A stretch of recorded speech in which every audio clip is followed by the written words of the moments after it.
Hi, welcome to SBRForum's World Sports Weekly show. I'm Natalie Rydström. The 2013 World Snooker Championship kicked off Saturday, April 20th at the Crucible Theatre in Sheffield, England. And here with us now to discuss the action so far is Richard O'Hagan, sports writer and regular contributor to SBRForum. Richard, thanks for joining us. Hi there, Natalie. Okay, one of the major storylines in the early going is Mark Selby and his potential Triple Crown with a win here. Selby hopes to add this Betfair World Championship trophy alongside his UK Championship and Masters title. He's coming off a 10-4 win over Matthew Holt and is priced at 11-2 to win it all, odds courtesy of Bet365. What do you make of his chances here, and would you say this is good value? I say it's excellent value for the simple reason that he's now the top seed left in his half of the competition, and Neil Robertson, his main challenger, the number 3 seed, got knocked out by Robert Milkins, a qualifier, and so that means that of his half of the draw, where there were 8 seeds, actually 3 of them have now gone, which is tremendous. It gives him a great opportunity to get through to the final and to actually win this. So yes, get on that price before it gets even shorter. Okay, so definitely good value there. Now, last year's champion Ronnie O'Sullivan is priced at 7-2 to repeat. Is this a bet with any value? I still think O'Sullivan's a little bit short-priced there. He's playing his first tournament for a year. He's been playing reasonably well. The other players seem to think that he's at the same standard as them, so there's no complaints there, although there probably wouldn't be anyway. But I still think it's asking an awful lot of the guy to come in completely cold, no tournament competition for a year, and to go and win the biggest tournament in the world. That would be an astounding achievement. I think just to reflect that, the odds should be a bit longer than that.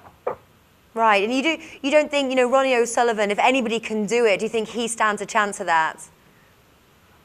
I suppose you could say, yes, if anybody could do it, Ronnie O'Sullivan could. He is the biggest talent in the game at the moment, the most flamboyant player in the game at the moment. But I just don't see it. I just don't see how you can come back after that long a layoff and successfully defend your title. Okay, now are there any long shots in the field worth considering? There's good value in here because you've got some good players left. I would look at Judd Trump, who remains my tip, even though he can be a little bit flaky in big tournaments. I would look at perhaps Ding Junhui, although he will actually have to beat Selby to even make it through to the final. Or, again, maybe another person who's got a real opportunity now that bottom half of the draw has opened up is Marco Fu, who looked very good in defeating another former champion, Matthew Stevens. So I would say those are probably the 3 options outside of a big name like Selby. Right, okay. Now, do you have any tips for bettors who might be new to snooker to maximise their chance of profiting during this event? Well, a safe way to play, if you're new and you don't really know the players, is to still keep your money close and to bet in the win market.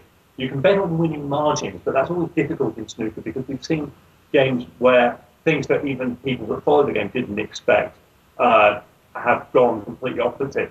And so where people were predicting upsets in the first round, those haven't happened, but seeds won easily. But in other games where we thought the seed would win easily, such as the Stevens against Marco Fu game, the seed's gone crashing out and crashing out quite badly. So I would say play it safe. If you don't really know snooker, stick to the win margin if you want a little bit of variation, but it's a much more of a risk than sticking with betting on the seeds.